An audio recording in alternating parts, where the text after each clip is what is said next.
Coming up on today's Locked On Senators. The Sens got a ton of help on the out-of-town scoreboard last night. Now, who are we cheering for tonight? And Cam Talbot is practicing with the team, but what's his long-term future with the Ottawa Senators, or is there a long-term future? Dean Brown was on TSN 1200 tonight and had some shocking numbers that he thinks Cam Talbot might be looking for on his next contract. And speaking of practice, the players are about to step on the ice. Full updates coming up at the end of today's show. It's all brought to you by the FanDuel Sportsbook, the official sportsbook of Locked On. Make every moment more. Visit FanDuel.com/LockedOn to get started today. This is the Locked On Senators podcast. It's your team every day.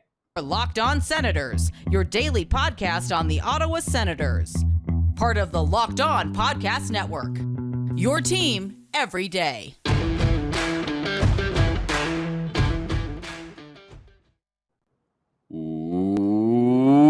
Welcome inside episode 766 of the Locked On Senators podcast. I'm Ross Levitan, still in vacation mode down in Scottsdale, Arizona, alongside Brandon Piller up in the Blue Mountains today. It's Wednesday, March 29th, and Pilsy, could we see a Tyler Kleven debut tomorrow? You told me yes, but maybe not the way everyone wanted it. Yeah, I mean, this is the day in the game, Ross, that we kind of targeted since Tyler Kleven signed as being a really good spot to get him in here. But unfortunately, it may hinge on an injury on the back end for the Ottawa Senators, as Thomas Chabot took an awkward hit in last game where his wrist kind of got wedged up against the boards when he got hit, and you could tell he was in pain, and he goes right to the dressing room. That's why Travis Hammond got time on the power play at the end of the game there, and he cashes in. You love to see that. But unfortunately, I think Thomas Chabot is a game time decision today for tomorrow's game. And if he's not going to play, well, then that's easy. You slide Kleven in there. But if he does play, if he is healthy to play, then I'm not so sure if we're going to see Tyler Kleven just yet or not. I mean, I would love to get him in there, but we're going to see. I think Thomas Chabot's health plays a big factor in Kleven's debut. And we could get a hint into that. The player's stepping on the ice in about 10 minutes from recording right now. So we'll have that update for you in segment 3. Segment 2, I almost want to turn in to just the standings segment for the rest of the season, hopefully, because the Ottawa Senators had a very stressful but ultimately successful win last night for the Detroit Red Wings, blowing a 3-0 lead, then coming back. And thank you, David Perron, with a hat trick in the third period. They beat the Pittsburgh Penguins. What does that all mean? And who are we cheering for tonight? That's coming up next. But Pilsy, you mentioned it off the top, Cam Talbot and the contract that's hanging over his head, or lack thereof. Pending unrestricted free agent. What's the most you'd be willing to discuss? Because Dean Brown, voice of the Ottawa Senators, friend of the show, has reported on TSN 1200 he believes that the Sens have approached him multiple times about a new contract, but it just seems like they're way too far apart on what that new deal should look like. Yeah, the rumor is that Cam Talbot is looking for somewhere in the $5 million range for his next contract, which, I mean, I think that's an end of conversation. Put the phone down right there. Unfortunately, like, the idea of Cam Talbot, I like. And when Pierre Dorion made that trade, Philip Gustafsson for Cam Talbot, 1-for-1. Look, I'll be honest. At the time, I was like, that's a good trade for both teams. The Wild, they just need a young goalie that can back up and have some potential for Marc-Andre Fleury. And the Ottawa Senators need a veteran guy that can be either a 1A or a 1B guy.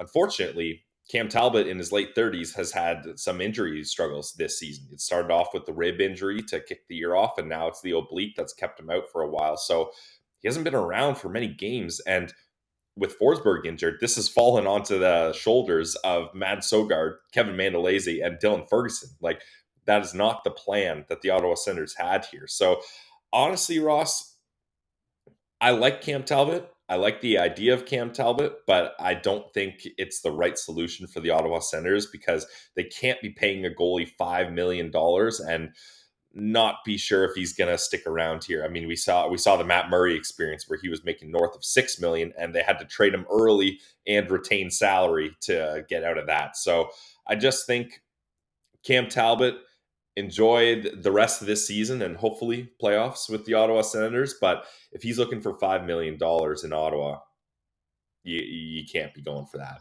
I don't think I'd even give him $5 million over a 2-year term. And our friend Jordy Sens on Twitter pointed out something really important. And this is something where I think Sens fans, you saw Craig Anderson go up until near 40. And I mean, he's still kicking, but I mean, Still in going Ottawa. in his 40s, yeah. But in Ottawa, you're seeing this guy just kind of age like a fine wine. Whereas most goalies tend to regress once they hit 35. Jordy pulled up the stats here for Cam Talbot over the last number of years. At age 32, he had a .919 save percentage, down to .915 at age 33, then .911, .905, and this year next year would be around 900 expected if this curve is right. I'm saving everyone from the graph because I don't understand it completely, but age 35, I am a save percentage guy. 905, I don't think you can expect $5 million for that, especially at that age. So maybe this is just a number. Maybe Dean was, hearing that that's the initial ask. Why not come in high if you're looking at requesting a next contract for the team? But the best ability is availability. And we heard that a lot with Matt Murray in goal. And I'm not saying it's his fault that a puck broke his rib. I'm not saying that it's Cam Talbot's fault that he's trying to duck starts or anything. But certainly when you're looking at a starting goalie in the NHL that should or could be making that much money, you probably want more than 32 games, 29 starts out of that guy. Well, and that's just the thing, Ross. Like, if we follow typical laws of goalie aging curve, Craig Anderson outlier, not a part of this discussion, it's not going to get better, right? And unfortunately, he's probably going to get more injuries as things go. And even when he's healthy, what can you expect from him? So I think in an ideal world, you want Forsberg to be your 1B goalie. So you're looking for a 1A goalie that can fill in the spot until you feel like Mads Søgaard is ready. I believe Mads Søgaard would really benefit from 1 year in the AHL, maybe even 2 or like 1.5. I don't think he's quite ready to be a 1B or especially not a 1A goalie in the NHL next year. But who knows, right? Like, I think both of us kind of thought that way about Philip Gustafsson in the offseason, Ross. I don't think either of us, you would have got us to say, yeah, we're confident in him being a 1B goalie, like maybe a backup role guy, but to take on a big role and play 35, 30 games, I don't think either of us were ready to say Gustafsson was ready for that in Ottawa, at least. And now look at Gustafsson. He's one of the best goalies in the entire league. So goalies are voodoo, even for a goalie-friendly show like us. So it's really hard to tell what's going to happen here. But I don't think you can't give Cam Talbot $5 million a year, and I don't think giving him 2 years to cut down that AAV is something that makes sense either. No, it makes zero sense to give him 2 years. I think 1 year has to be the initial conversation and say, look, if you want to come back, you can come back for 1 year. And then I'd say, look, Cam, what have you done to earn a raise off of the 3.6 you made this past year? I think that if you can agree to terms on something like 1 year, $3 million tops, then it's a conversation. Otherwise, I would allocate about $3 million for a tandem with Anton Forsberg next year to a younger goalie who maybe has a little more to prove. Because we've seen, and yes, extended periods are where experience helps more. But we've seen how many goalies come in here and just shine right away. Like even Dylan Ferguson's kicking out 48 saves. And I'm not saying that he would be able to do that for 35, 40 games a year, but it just goes to Pilsy's point that these goalies, man, from one game to a next, it can change in an absolute instant. So I would rather kind of bet on upside. I'd bet on kind of an aging curve that's in your favor versus one that's going the other way, while also understanding that a veteran presence would be a good thing. Although Anton Forsberg, what you could argue, is also a veteran goalie at this point in his career. Great to see him, by the way, out before practice yesterday. No pads or anything, but just skating around, stick handling a little bit. Yep. So good to see for Anton Forsberg, obviously out for the rest of the year with 2 torn MCLs. Pilsy, we were under the impression, and not that this status has changed, but that Ridley Gregg is out for the rest of the season with a sternum injury. Mm-hmm. He's practicing on the top line today at Sens practice. Claude Giroux, Thomas Chabot not on the ice. Not sure whether it's maintenance or whether this does have something to do with what you mentioned, Thomas Chabot taking a bit of a hit in the game yesterday. We'll touch on that a little bit later, but I got to get to the standings coming up next. You're listening to to Locked On Senators. Today's episode is brought to you by our friends over at FanDuel. They're the number one sportsbook in North America. They're the presenting sponsor of this show. They are the official sportsbook partner of the entire Locked On Podcast Network. And for a reason, we love FanDuel, and you're going to love it too. All you need to do is download that app. The app is simple, safe, secure, easy to use. It's what I use every day, every night when I'm going on to make my sports wagers. And if you're a new customer to FanDuel, there's never been a better time to join, because new customers get a no sweat first bet up to $1,000. That's bonus bets back if your bet doesn't win. You can even do same game parlays for a bigger chance at a bigger payout. Find money lines, puck lines, player props, total spreads, whatever you're into, you can find ways to make it fun on FanDuel.com. So once again, check out that no sweat first bet up to $1,000, $1,000 in bonus bets when you go to FanDuel.com/lockedon. That's FanDuel.com/lockedon to learn more. Make every moment more with FanDuel, official sportsbook partner of the NBA. All right, Pilsy. Kind of interesting, hey? Ridley Gregg on the ice for practice. He's not even wearing a no-contact yellow jersey. Yeah, the not wearing a no-contact jersey is very surprising to me, Ross. Like, I thought, okay, some of the guys are taking the day off for the optional skate. That's fine. Get Ridley in there, get him feeling good about himself. But to be practicing up there without a contact jersey after we were told he's going to be out for the season is certainly a head scratcher. So I don't know. Brandon Piller, not a doctor. I'm not sure how sternums work or how they recover or what even is going on there. Is this the sternum? This part on your chest? I couldn't even tell you where the sternum is, to be honest. So let's just hope that Ridley Gregg's sternum is all sternumed up and he's ready to go. That is hilarious. Yeah, not a doctor here. Let us know in the comments. Where is the sternum on the body? That important information coming soon. But coming up now, extremely important information, and that's the wild card standings. Pillsy, it looks a lot better than it did yesterday from the simple fact, and I don't know why Florida's highlighted. Get out of here with that. Now we're good. With Pittsburgh losing. Oh, wow. I'm using this from yesterday. Watch this. In real time, did you see that? Pittsburgh go up from 73 to 74 games and no points added to this either. So 82 points. The Senators are now 5 points back with 8 games remaining, with Pittsburgh having the same amount of wins, but 5 extra overtime losses. That's the difference right now between the Senators' playoff hopes and sitting on the outside looking in. How brutal is that when you boil it down? These teams have the same amount of wins. Yeah, it's, the loser points are out of control in this wildcard race here. But I bet they love draft picks too. Yeah, it's the same. No, the Pittsburgh Penguins hate draft picks. Hate draft picks. That makes sense. But it's the same rules for everyone, Ross. It's not like the Penguins get loser points and the Sens don't. So we can't complain too much here. No, but it just highlights that stretch where they lost 7 in a row, and all of them were by 1 goal plus or minus an empty netter. That's when the Sens just could not score with the goalie pulled. It was an impossible task. It was so tough to watch, and now they've kind of figured that out to an extent. And is it too little too late? We're going to find out, but I can tell you that tonight we are all Maple Leafs. Oh, sorry. I know it's gross, but this is the time of year where you have to put rivalry aside, because the Toronto Maple Leafs did Ottawa a favor the last time they played the Florida Panthers. They also play them again after tonight, so it's an important game for Ottawa tonight to be cheering for the Toronto Maple Leafs, because the Florida Panthers are right there between the two teams. Yeah, absolutely. And we hate doing it, but it's what we got to do here. And it seems like Sheldon Keefe's message to the Leafs is, all right, let's get in playoff mode here. Ross, I don't know if that's a good thing or a bad thing, because playoff mode sure. Let's it's not game 7 playoff mode, so we have a chance that the Leafs won't choke here. So game 1, maybe they'll be able to beat the Panthers. And as we pull up the standings, I need everyone to let us know in the comments who we should be cheering for between the New York Islanders and the Washington Capitals playing head-to-head tonight. It's the second of only 3 games in the NHL, obviously Florida, Toronto being the other. Pilsy, where are you standing on this? Because Some people are saying that the math leans that we should be cheering for Washington, but then Washington jumps Ottawa. Like, where are you at with all this?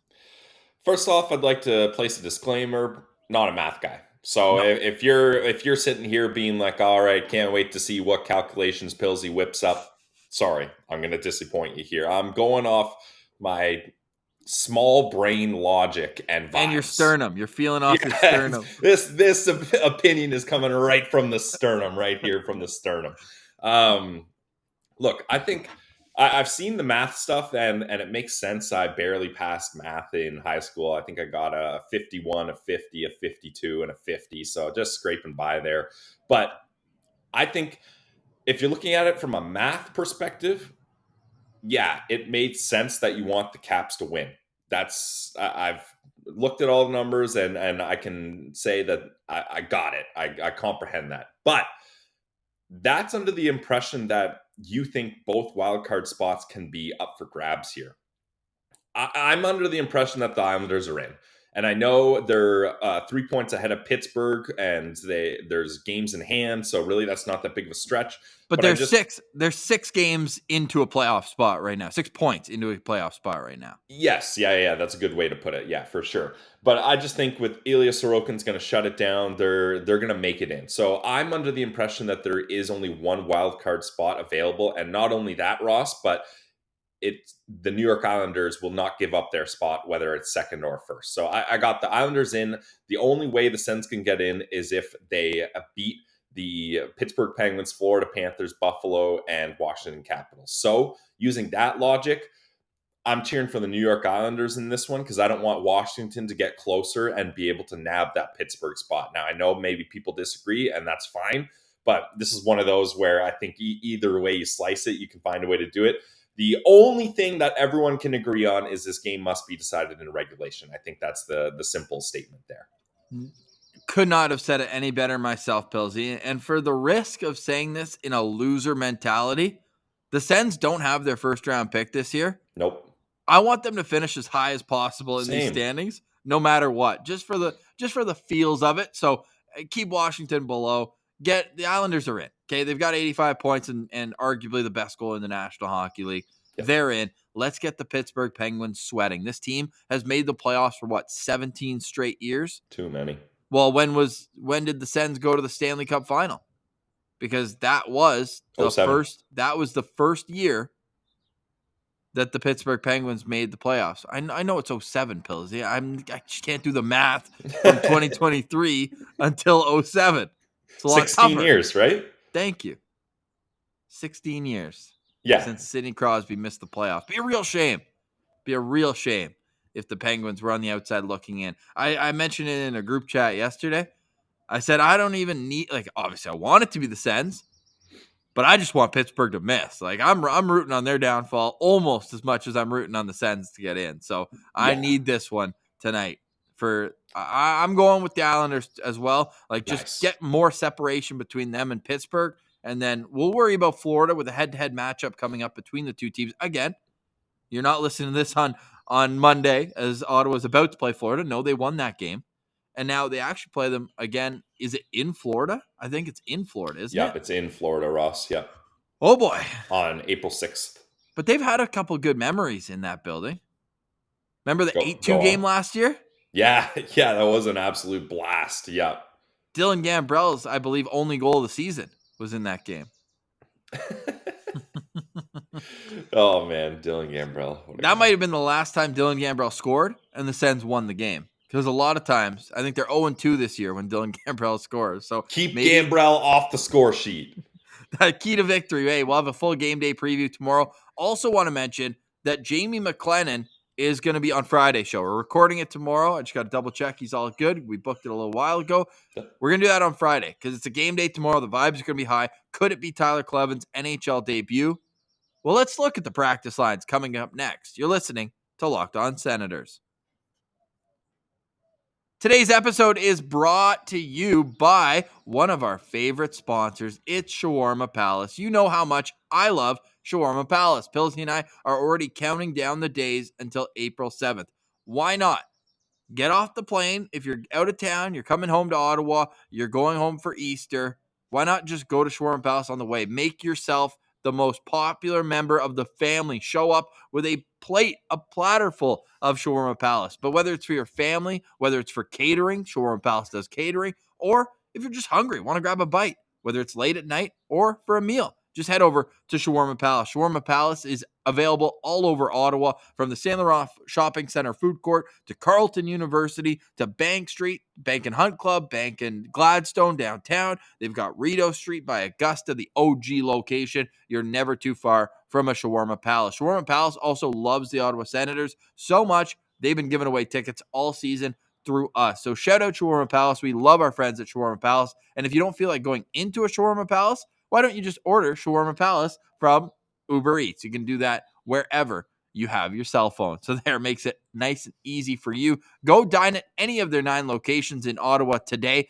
Game days taste better with Shawarma Palace, and I want you to eat like a royal at Shawarma Palace.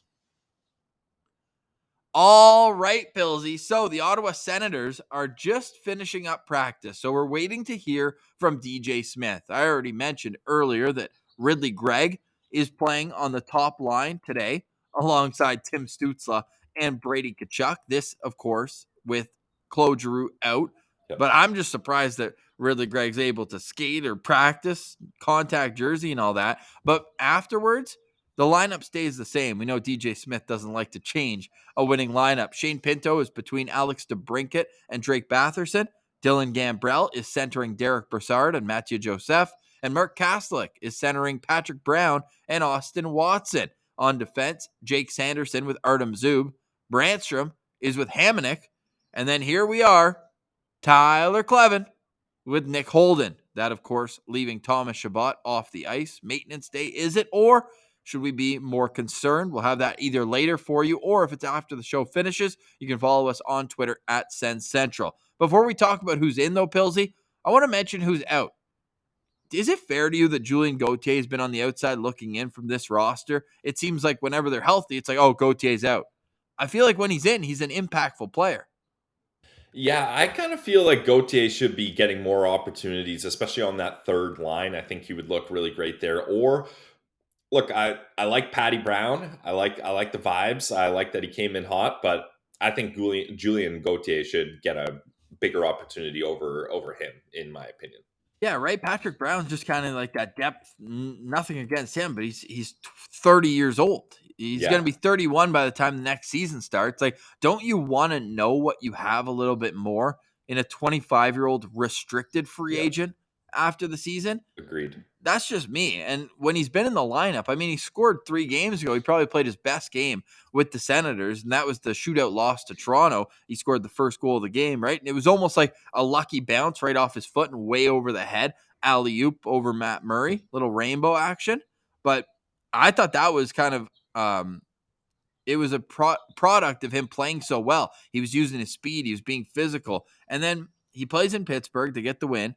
And then against New Jersey, he only plays 8 minutes and 30 seconds, and then we don't hear from him again. Now, he had zeros all across the board with a -1, but even still, I think that we should be seeing a little bit more of Julian Gautier. We even saw, and I know he's playing some better hockey of late, but before the trade deadline, maybe it was a trade thing and people wanted him, whatever, but they weren't afraid to healthy scratch Austin Watson for a while. Mm-hmm. But now it feels like it's just bad to even mention that being a possibility. So I'm curious why Julian Gautier can't get in this lineup. Yeah, I agree with you. It is kind of a head scratcher, that's for sure, because he's got size, he's got speed, he's got offensive capabilities, and like you mentioned, why not see what you got out of an RFA that could be a part of this depth group moving forward? So I'm just as confused. I know that Tyler Kleven's going to be a part of this group moving forward. Do you have a preference to see who he starts with? Or is it as simple as, hey, get him in the lineup and maybe you can spot place him into a few different areas. That way you're keeping the top 4 together. Or would you like to almost give him the Travis Hamonic, which we were first to report. They wanted Hamonic around to mentor Tyler Kleven eventually. Would you like to see them together? Or is it just kind of go with the flow, especially with Chabot leaving such a big hole in the top 4? Well, Ross, if you're Tyler Kleven, you got to feel pretty good about yourself where you're lined up. You're with the exact same D partner that big trade deadline acquisition Jacob Chychrun was lined up when they brought him in. The Sens bring in Jacob Chychrun. We gotta get him playing with Nick Holden. Tyler Kleven, NHL debut. Gotta get him with Nick Holden. So if you're Kleven, that's a good spot to be in. The fun uncle, eh? You got to just learn the ropes with him. But in all seriousness, Nick Holden, it's been a fun 2 years. I wish we could keep him on as I don't know, Director of morale? Director of morale would be a very good role. We need him to pick the next item that's going to be the goggles or the bike helmet. And so, he does have a role with this team. I feel like, Ross, he's one of those guys that you just slowly blend into an assistant coach. Yeah, I would love that. But the ice or time's development down. or something. I don't know. I don't know how he has 15 points, by the way. I really have no clue how Nick Holden is fourth on this Senators D-core behind Chabot, Sanderson, and Travis Hamonic. He's got more points than Branny. It's wild. I know. He's got 2 more points than Branny. It's wild to think that. And they're tied in goals because the NHL is still rigged and did not give Eric Brancham the goal in last night's game. But I don't know, man. I don't think you can run out a pair of Kleven Holden. I'm sorry. No, yeah. All jokes aside, who's breaking the puck out of the zone? No one. No one. Yeah, that's tough. I think you give Hamonic and Kleven as a pair. But Hamonic's probably not breaking the puck out of the zone either. What are you talking about? He's playing on the top power play. True. Come on. They need Thomas Chabot playing in tomorrow's game. Yeah, I think that's very apparent. No Chabot, no Chychrun. Oh, boy. I don't think this is going to happen, but this is where, why not just call up Lassie Thompson? Someone who's, at least going to be a puck transporter and get the puck out of the zone with their feet, because that is off the glass and out city if it's Kleven and Holden, especially first NHL game. You're telling them off the glass and out, but you'd like the guy next to him. This is crazy, and it would obviously lead to Kleven playing too much, but this would be where I'm saying keep the top 4 together, but Sanderson's going to play the most minutes anyways. Just have him double shift every once in a while and play on the third pair, maybe even alternating once with Kleven, then with Holden and whatnot. That way, at least there's somebody to skate the puck out. Brandy can do that as well, and Brandstrom's minutes are probably going to be more managed with him anyways, although he'll have to step in on a power play unit if, of course, being the ultimate word here, Thomas Chabot can't go in tomorrow's game against the Philadelphia Flyers. And we know that in the game Ottawa beat Philly in this year, the power play was huge. So Ottawa needs that to be successful in their game tomorrow night as well. So I'm curious to see where this all drops and where this all lands. But ultimately, we're hoping Thomas Chabot plays, and then it's somewhat of a non-issue. I mean, at the very least, Ross, if, let's say, Chabot's a game-time decision, maybe hold him out this game and have him ready for that game up against Toronto and the back-to-back Toronto-Columbus Blue Jackets. I think that wouldn't be the worst thing in the world. It just depends where he's at. All right. Well, we have a confirmation from DJ Smith. Tyler Kleven will play his first NHL game tomorrow night, and he'll play with Nick Holden. Okay, here we go. Oh, no, dude. That was a quick turnaround. What now? Thomas Chabot will be out a few weeks. Oh, no. Dude. How do they not just say out for the rest of the season? Out a few weeks. It's just Ross, because the playoffs is going on in a few weeks. Oh, my God. They said so now Murray Pam is reporting that it's out 2 weeks with an upper body injury. Now, let's do some quick math. Pilsy? Our specialty. Although Thomas Chabot, man, he was already playing injured, right? Yeah, the dude's a warrior. So what? He could be available for the Carolina and Buffalo game? Yeah. That sucks, man. I just said if 5 seconds ago. So many ifs. You were hitting the ifs. It wasn't a sure thing. Well, now it is, man. Damn. That sucks, man. And I know he's taking a lot of heat this season and from this show and otherwise, but damn, he's good lately. I know. It feels like the whole decor is kind of settled in, and now you're looking at what would have been the top pair everyone was excited about, both injured with Chabot and Chychrun. Ross, it really feels like this is the hockey gods being like, look, Sens, it is just not your year. It's not supposed to happen this year, and that's fine, but that there's still that little tea-light candle of hope burning inside my sternum that makes me want to believe that this can still happen. But this is a major hurdle and obstacle that the Ottawa Senators are going to have to jump over here. And Tyler Kleven, welcome to the Ottawa Senators. Welcome, buddy. Thanks for coming. We appreciate you. Thomas Chabot, by the way, 10 points in his last 15 games while playing 22:08. His minutes were even down. It was so nice to see. Damn. Friggin' Nick Cousins. That was the hit that did it, hey? It was, yeah. At least they literally stepped over him. Yeah, exactly. Yeah, the fourth line got him there. But I'm not really blaming him. That was just a classic finishing your check. It's just Chabot's hand gets in a weird spot there. I just need someone to blame. True, yes. Nick Cousins, god damn it. You just made the list. Yeah. Another update, Ridley Gregg could actually return this season, but he's not been cleared to play just yet. So if he's not cleared to play, why is he not wearing a non-contact jersey? No clue. Ridley's just like, I don't like yellow. I'm wearing red. Not a yellow guy. He wore enough of that. Wore enough of that with the Brandon Wheat Yeah, games. fair. Final note on today's show. Ben Roger has signed an ATO with the Belleville Sens. Can't even get a contract. The second round pick in 2021, where I'm convinced the Senators just closed their eyes and just threw darts at a dartboard on the second day of that draft. Well, yeah, actually, Ross, that would make a lot of sense because they hit the biggest target available. He was just the most surface area, so their dartboard just grabbed him there. Remember our spin zone? It's like, oh, he's grown a lot. He'll grow into his body. Well, it's been 2 years. Yeah, we were really spinning that spin zone. Look, we weaved an entire cotton sweater with how much we've been able to weave that one. Yeah, that's how we've made all our merch. Actually, is the spin zone from Ben Roger. I'm upset right now, so I'm not going to get into Ben Roger. Wish all the best for him and hope he can do well in Belleville. But man, this Chabot news just sucks. This is so bad. God. I know. They needed a top four defenseman, and now they have two top pair defensemen on the injured list at the most important time of the season. Rude. That's really what. Yeah, that's rude. Hockey gods, we'd like to have a conversation with you about that. That's rude. We don't appreciate that. Yeah, we really don't.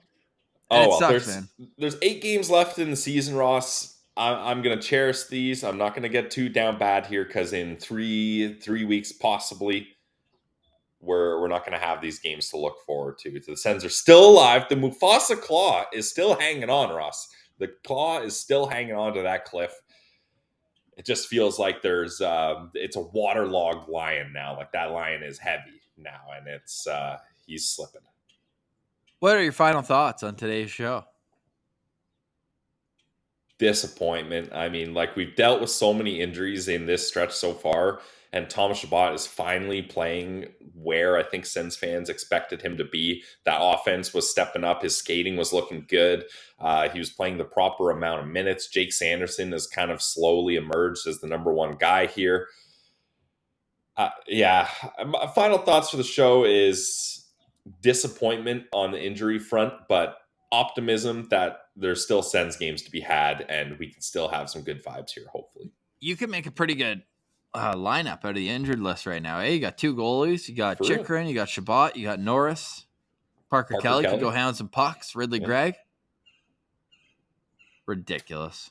Unfortunate, but you know what?